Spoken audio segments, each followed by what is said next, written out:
Next question over here. Hi, yes. My name is Patrick. I'm a student in Centennial College. My question is, in Islam it says, Jesus Christ, peace be upon him, is not the Son of God. When we are all children of Allah and born of mother and father, for he is only born of a mother, why is he not the Son of God? Brother Patrick asked a very good question, a very important question. He said that why in Islam is Jesus Christ, peace be upon him, not considered a Son of God? When we all are children of God, he being born of a virgin woman, all the more reason should be. See brother, if you tell we are children of God, in that way I've got no problem at all. If you read the biblical language, if you say that we are children of God and Jesus is Son of God, in that context, meaning he is person who follows the commandment of God, most verily all the messengers of God, they are sons of God. But the problem is, if someone says he is not a normal son, but he is the begotten son, then there's a problem. Because if you read the Bible have got sons, the God has got sons by the tons.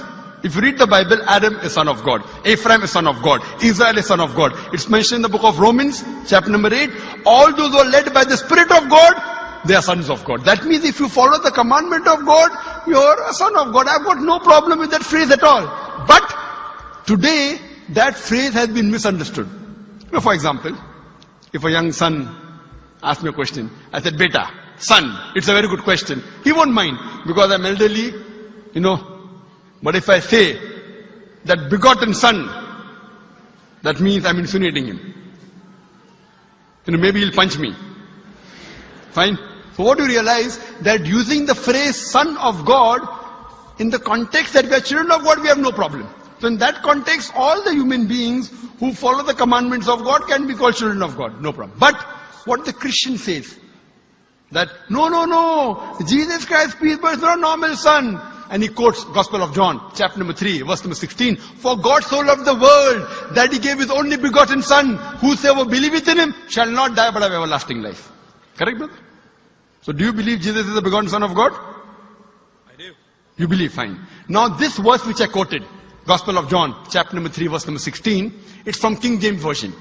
For God so loved the world that he gave his only begotten son. Whosoever believeth in him shall not die but have everlasting life. Now when you read the Revised Standard Version of the Bible, revised by Thaidu scholars, Christian scholars of the highest eminence, backed by 50 different cooperating Christian denominations, they say that this word begotten is interpolation, it's a fabrication, it's a concoction, it's an adulteration. Who's saying? Not Muslims, not Hindus.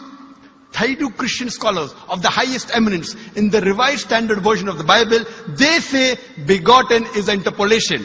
It's a fabrication, it's a concoction, and they're thrown out of the Bible. So if you say Jesus is Son of God, like Adam, like Ephraim, like Israel, I have no problem. The moment you say begotten, I want to ask you the question, what is the meaning of begotten? Brother, what is the meaning of begotten? Begetting is an animal act. It's the function of lower animals of sex. And when you say that he was born to Mother Mary, virgin, what are you insinuating? And if you say, because Jesus Christ, peace be upon him, is God or Son of God, because he was born to Mother Mary, Quran gives the reply in Surah Imran, chapter number 3, verse number 59. Inna masala Isa indallahi ka masala Adam. Khalaqa min turab. That when they say the similitude of Jesus in front of Allah is the same as Adam. They were born from dust and said, be and it was. If you say that Jesus Christ is God because he had no father and only mother, then Adam, peace be upon him, is a greater God. He had no mother and no father according to the Bible. MashaAllah, you're clapping. I like it. So if you say Jesus is God because he had no father, only mother, Adam is a greater God, peace be upon him. He had no mother, he had no father. I never referred to him as a God, but Son of God. That's right. Fine.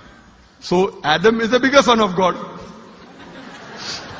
Right or wrong? By your definition, Adam would be a god, for he has no mother nor no father. Not my definition, not my definition. By the definition of the Christian missionary. By my definition, he is a messenger of God. Because God cannot beget. I told you in my talk.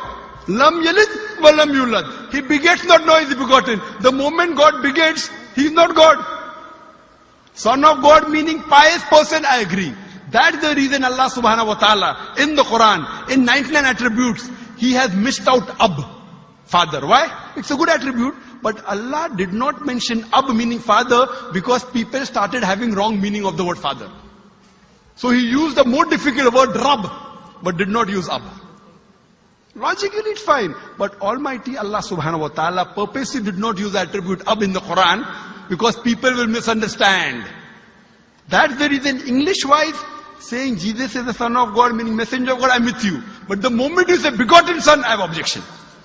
So you say Jesus is a messenger of God, I say peace be upon him after his name. So I respect Jesus Christ, peace be upon him, more than you, Brother Patrick. Because when I take his name, I have to say peace be upon him. If I do not say that, I'm wrong. So I love Jesus Christ, peace be upon him, more than you.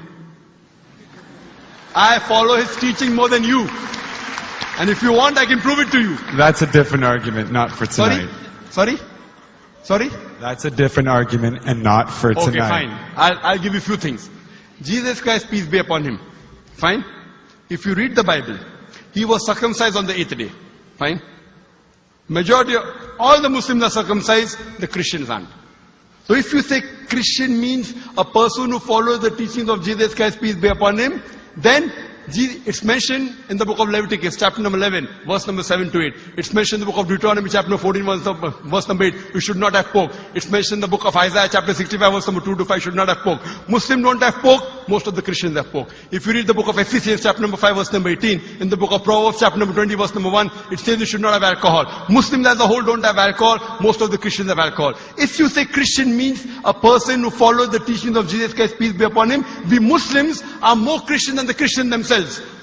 We love him. We respect him. If you say, I love Jesus Christ, peace be upon him, but don't follow his teachings, your love is false. We, therefore, mashallah, I love Jesus Christ, peace be upon him, more than most of the Christians.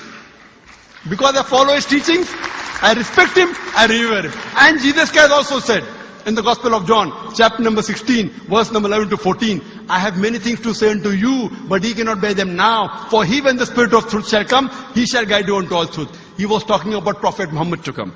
So Jesus Christ, peace be upon him, said, you have to believe in the last and final messenger, Prophet Muhammad sallallahu alaihi wasallam. So even that way I'm following Jesus Christ, peace be upon him. I believe in Prophet Muhammad. Do you believe in Prophet Muhammad as the messenger of God? I do. MashaAllah. Now you're more closer to...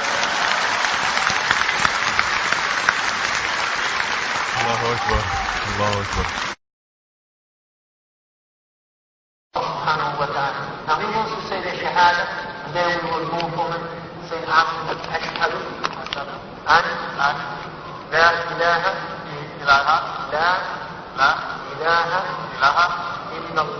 illallah wa ashhad an Muhammad Rasulullah. Rasul Allah. I'm more excited than him. Allahu Akbar. Allahu Akbar. Allahu Akbar. Allahu Akbar. Allahu Akbar.